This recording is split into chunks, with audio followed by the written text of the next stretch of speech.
may ipapakita akong video. Paki-plus po yung video na sinubmit ni Pebbles bilang Annex B ng kanyang affidavit, COMSEC. Ito po ba yung video na pinag-uusapan po natin na Pebbles? Yes po, Mr. Chair. Kong Akop is recognized. Thank you, Mr. Chair. May I know if Mr. Vicente Bencalo Conanan is present this afternoon? Yes, she just took her oath. Would he be the same as Miss Pebbles Conanan? Yes Same. po. Your Honor, Yes. Thank you. I have here a sinumpaang salaysay. Paige, could you please present it to her?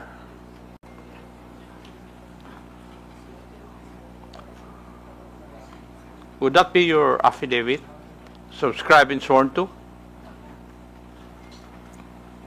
Pakitignan yung dokumento na binigay po sa inyo. Yung po ba ay affidavit po ninyo?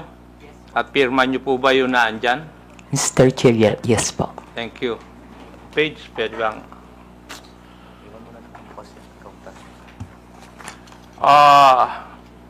Would you mind if I just call you Pebbles in this hearing?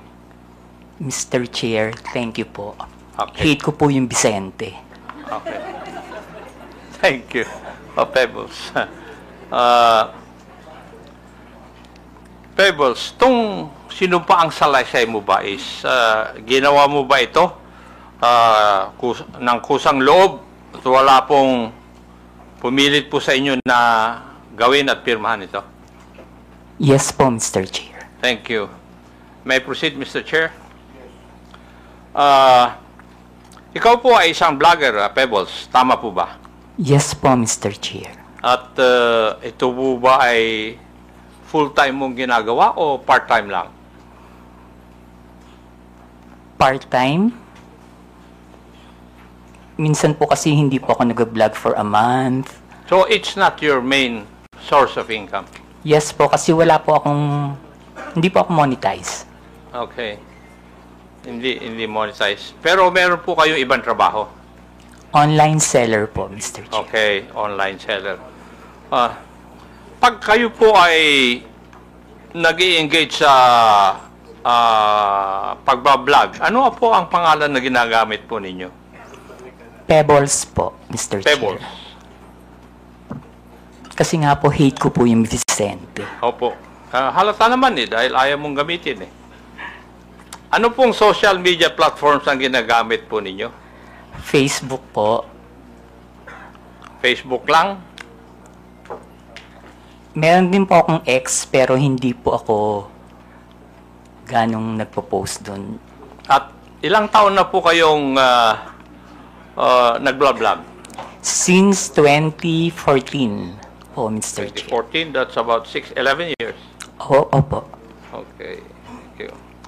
Now, dito po sa affidavit po ninyo, meron po kayong binanggit tungkol sa isang Maisog rally sa Hong Kong noong July 2024. No, Mr. Chair. Yung pong Maisog event sa Hong Kong, that was July 7. July 7. July. Wala naman nakalagay dito yung date. Ako lang ang naglagay para malaman ko kung magsasabi ka ng totoo o hindi. Pwede po bang ipaliwanag po ninyo sa committee ito kung ano po itong Maisog rally? Yan po yung normal, Mr. Chair, na ginagawa ng TOPS Coalition, yung Maisog event na sa iba't ibang lugar, katulad ng sa New York, sa Vancouver, maski dito po sa Pilipinas, sa Liwasan. Yan po yung Maisog rally na sinasabi. At ginagawa ito sa iba't ibang lugar ng Pilipinas at saka ibang bansa. Opo. Thank you. Ikaw ba ay kusang loob na pumunta doon sa mga Maisog rally na yan? O sa mga lugar na ito? Kapag ini-invite po ako, Mr. Chair, napupunta po ako. Pero pag hindi po ako invited, hindi po ako pumupunta. Pag ini-invite ka, Opo. may sumasagot po ba sa iyong pamasahe? Meron po. Meron. Pati yung accommodations po ninyo? Yung pamasahe lang po, pero yung accommodations, kapag isang beses pa lang po kasi ako nakapunta ng abroad na maisog rally. Saan po yun? Sa Hong Kong. Sa Hong Kong. Doon po, yung friend ko po yung nag-sponsor sa akin ng airfare and hotel.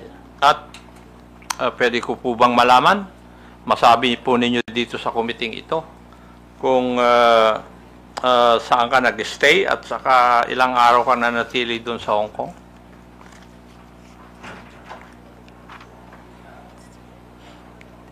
July 7 po, ginawa yung event.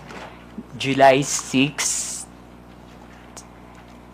7, and 8 po. July 6, 7, and 8 po ako nag-stay. Pero yung pangalan po ng hotel,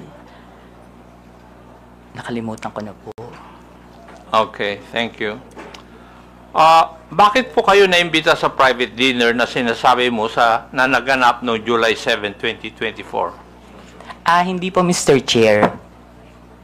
After po ng event, meron pong dinner Naimbita po ng kayo? lahat ng naging speaker dun sa event. So, naging speaker kayo doon? Yes po. Okay. Pwede po bang sabihin nyo sa committee ito, sino ang nag-imbita po sa inyo sa event na ito? Actually, Mr. Chair, nung pagtapos ng event, tapos nakatayo na po lahat ng mga tao, nagpapapicture yung mga umattend, yung mga followers. Ang nagsabi po sa akin na merong dinner after is si Attorney Harry. Si Attorney? Harry Roque. Si Harry Roque. Siya rin ba nag-imbita na lumawak ka doon? Hindi po, yung pong organizer ng Maizog Hong Kong. Yung nag-organizer ng Hong Kong Maisog Rally. Sa tingin mo, ano po ang dahilan bakit ka inimbita doon?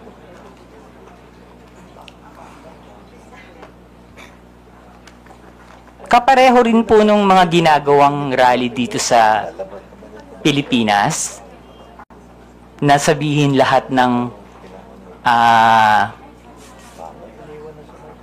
ginagawa ng gobyerno na hindi namin gusto kasi that time kalaban po ako ng gobyerno. Liwanagin po natin yon. Kalaban ka ng gobyerno?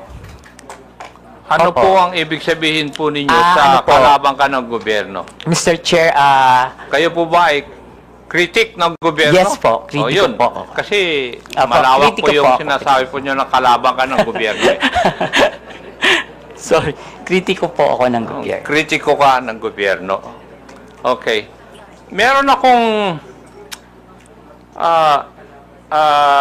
meron pong binabanggit sa iyong affidavit na pagkatapos ng nangyaring maisog rally sa Hong Kong, ikaw ay naimbita na dumalo sa isang pribadong dinner kasama ng mga iba pro-Duterte vloggers at personalities.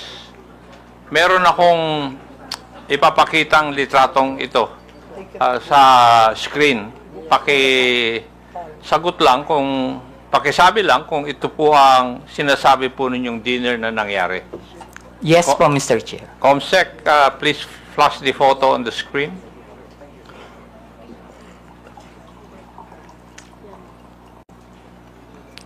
Yes po, Mr. Chair. Yan po yung dinner. Yan. Yes po, Mr. Chair. Try ko po lahat. Yung kakilala ko lang po, ha. Opo. Yung pong nakaupo from left side is si Tio Moreno. Yung nakatayo po na Tio Moreno, yung nakaupo dito sa kaliwa? Dito po. Naka-black? Hindi po yung naka-brown. Naka-t-shirt? Yes po. Ay, ipag doon po kasi ako tumingin. Kasi nasa left sa photo, yes. Okay. And yung nakatayo po na white is si Miss Sas Rogando Sasot. Okay. Ako po yung kasunod. Sumunod po si Miss Joey. Next, si Sec Trixie, si Attorney Vic. And then yung nakaupo pong green is si Prof. Ana. Uy. Okay. Yung naka-red, hindi ko po kilala. Yung katabi po ng naka-red, si Attorney Harry Roque. Yung nakatayo pong naka-black, si Daniel Long. Yung naka-green na nakatayo, hindi ko po kilala. Yung katabi ng naka-green, si Pam. Yung katabi ni Pam, hindi ko po kilala. And then yung pong nakaupo sa right, si Mr. Abines. Yung katabi ni Mr. Abines, hindi ko po kilala. Then si Attorney Glenn Chong and si Doc Badoy.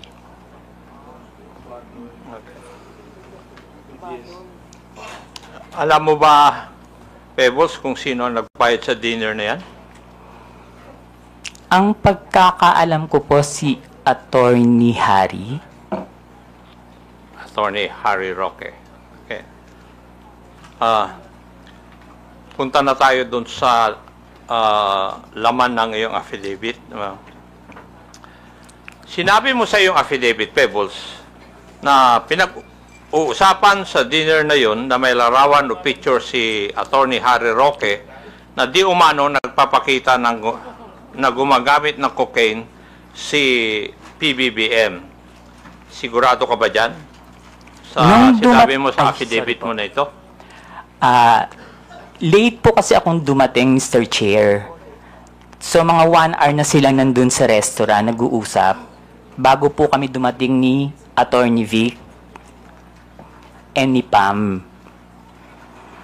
So, mini-message na po nila ako na nasa na daw po ako, marami ng chikahan. So, pagdating ko po, yun po yung topic about the Pulburon video. Okay.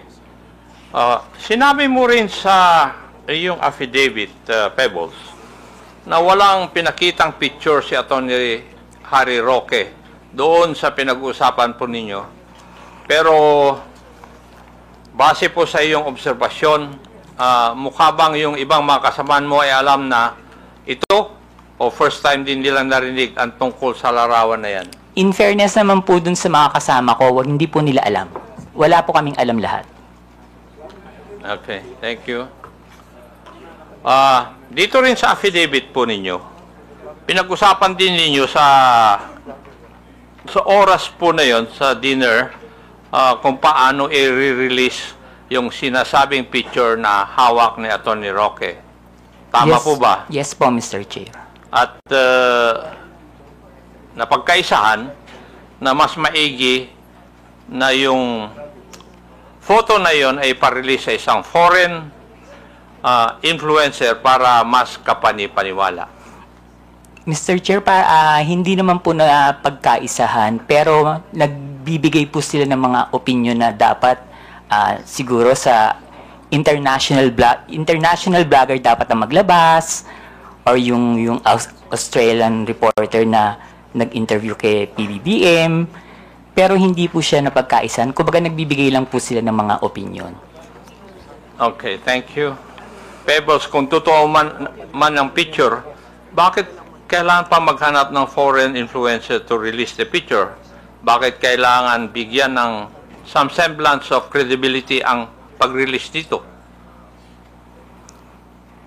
Siguro po, Mr. Chair, para mapanood agad international. Bakit kailangan ng semblance of credibility? Dahil hindi tunay yung litrato o yung photo? Bakit kailangan ng grupo po ninyo na magkaroon ng semblance of credibility yung litrato o yung photo na yun?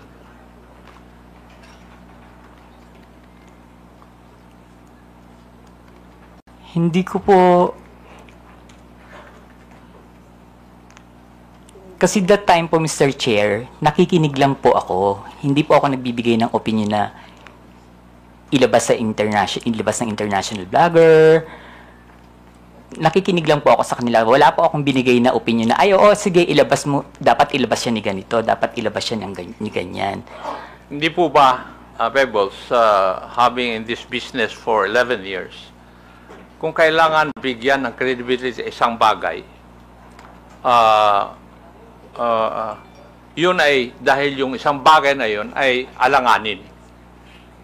Yung bang pwedeng hindi totoo? Yes po, Mr. Dahil Chair. kung totoo yun, hindi nyo na kailangan na bigyan ng credence o credibility. Yes po, Mr. Chair. Yes, thank you. Sa iyong obserbasyon, Pebbles, sino ang nangunguna sa diskusyon nung oras po na yun? Mr. Chair, si Attorney Harry Roque po. Si Attorney Harry Roque. Now, pwede ko bang tatanungin, Pebbles, at that time na ikaw ay nag-vlog, ng panahon na yon, ikaw ba ay DGS? Hindi po, Mr. Chair. Ano po kayo? Pro-Philippines. Pro-Philippines. Wala po akong pinapanigan. Wala kayo pinapanigan. Hindi po ako BBM vlogger that time. Hindi rin po ako DDS. Pero sa mga vlog ninyo, sumusuporta po kayo sa mga Duterte. Hindi po, Mr. Chair. Hindi. Okay.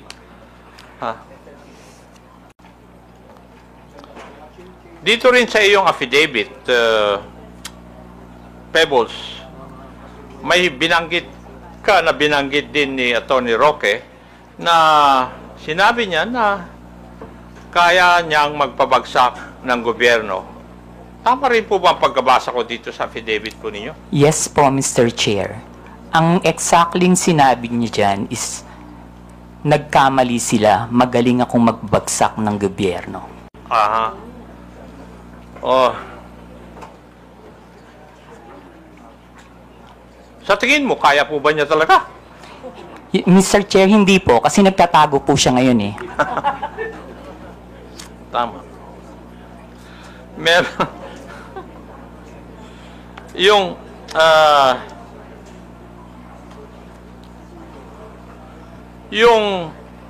sa iyong interpretasyon, Pebbles, nung gabi na yon, kung ano man ang pinag-usapan nyo doon, specifically yung supposed photo na gumamit ng cocaine si PBBM ay parte ng plano na pabagsakin ng gobyerno ayon kay Harry Roque? Sa palagay ko po, Mr. Chair, parte po yun ang plano ng gusto nilang pabagsakin ng presidente. Okay. Meron po bang ibang pinag-usapan pa nung gabi ngayon? Wala na po, Mr. Chair. Wala na. Okay. Now, meron ka rin binanggit dito sa iyong affidavit, yung may rally sa Vancouver, Canada. Dito po yata, inirelease officially, yung photo na pinag-usapan ninyo doon sa Hong Kong may rally. Yes po, Mr. Chair.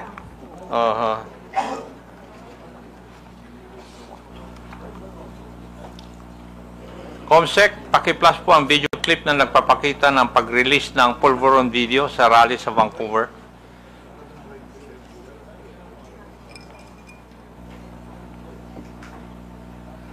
Yan ba'y epekto ng pulburon? Kailangan sumagot siya ng tama, lalong-lalo na mukhang mailalabas na ang pulburon video. Thank you. Pebbles, nandun ka ba sa rally sa Vancouver? Wala po, Mr. Chair. Paano mo, kung wala ka po doon, paano mo nalaman ito? Naka-live po yan, Mr. Chair. Aha. Nag-live po sila dyan. May nag-abiso sa'yo na magla-live sila? Wala po, Mr. Chair. Pero kasi, pag binuksan niyo po yung social media, yung Facebook, yan po yung trending. Yun ang trending.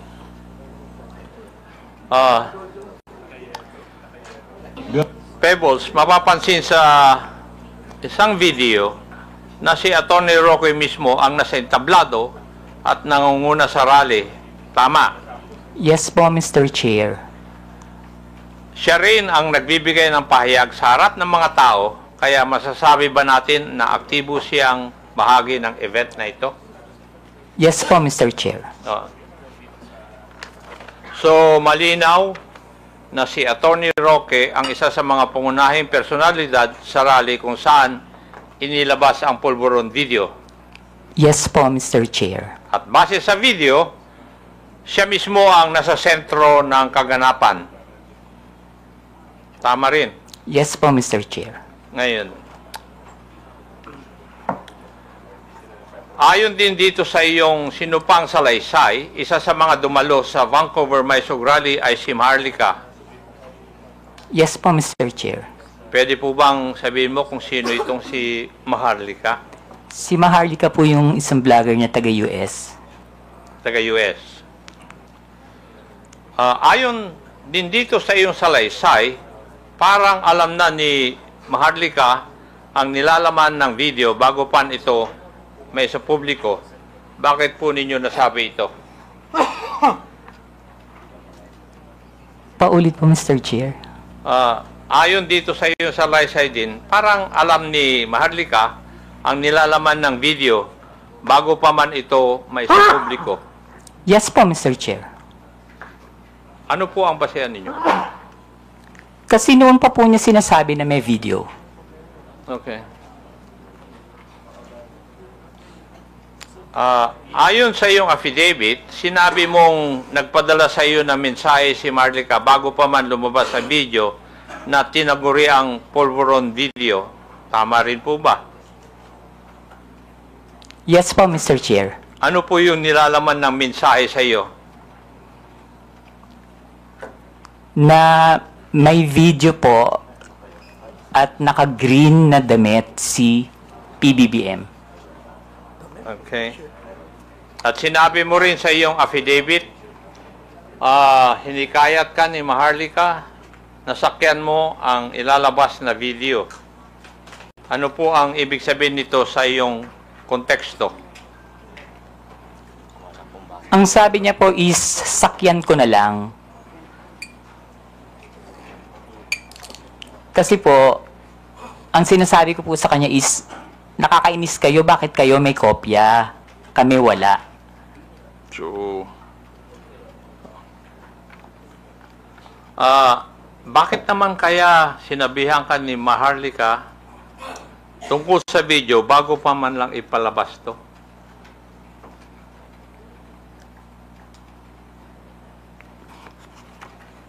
Hindi ko po alam, Mr. Chair. Kasi po, sa totoo lang po, Mr. Chair, si Maharlika, kaibigan ko po yan, pero kahit kaibigan ko siya at meron siya mga issues, hindi po siya nagsasabi sa akin kung sino yung mga puting ahas niya. At hindi rin naman po ako nagtatanong. Okay. Hindi na po ako magtatanong doon. May ipapakita akong video. Paki-plus po yung video na sinubmit ni Pebbles bilang Annex B ng kanyang affidavit. COMSEC. Ito po ba yung video na pinag-uusapan po natin na Pebbles? Yes po, Mr. Chair. At yan din ang video na pinadala sa iyo ni Maharlika noong July 22? Yes po, Mr. Chair. Ito rin po ba ang tinaguri ang pulburon video? Yes po, Mr. Chair. Pwede po bang ipaliwanag nyo sa akin? Ano po bang sinasabi o nakikita dito sa video na ito? Naggumagamit po ang presidente ng droga. Okay. Meron din dito sa iyong affidavit. Binanggit mo yung isang raw version at yung enhanced version. Pakipaliwanag po sa amin. Ano po ang ibig sabihin nito sa iyong affidavit?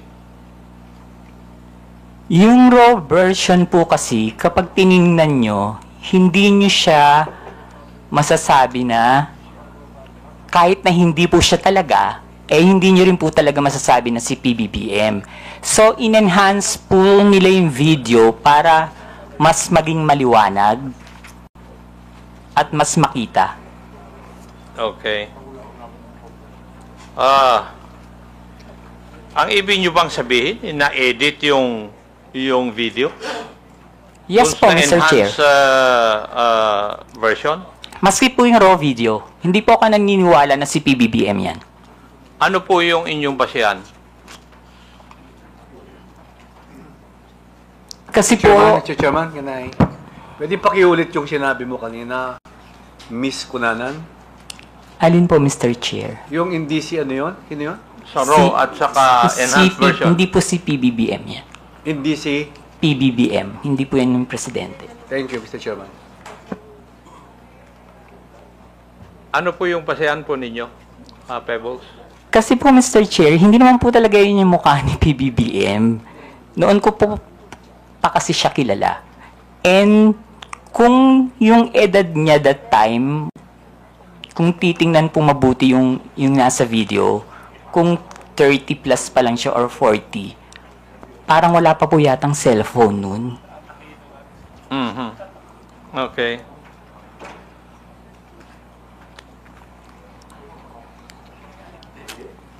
So, sa tingin mo, Pebbles,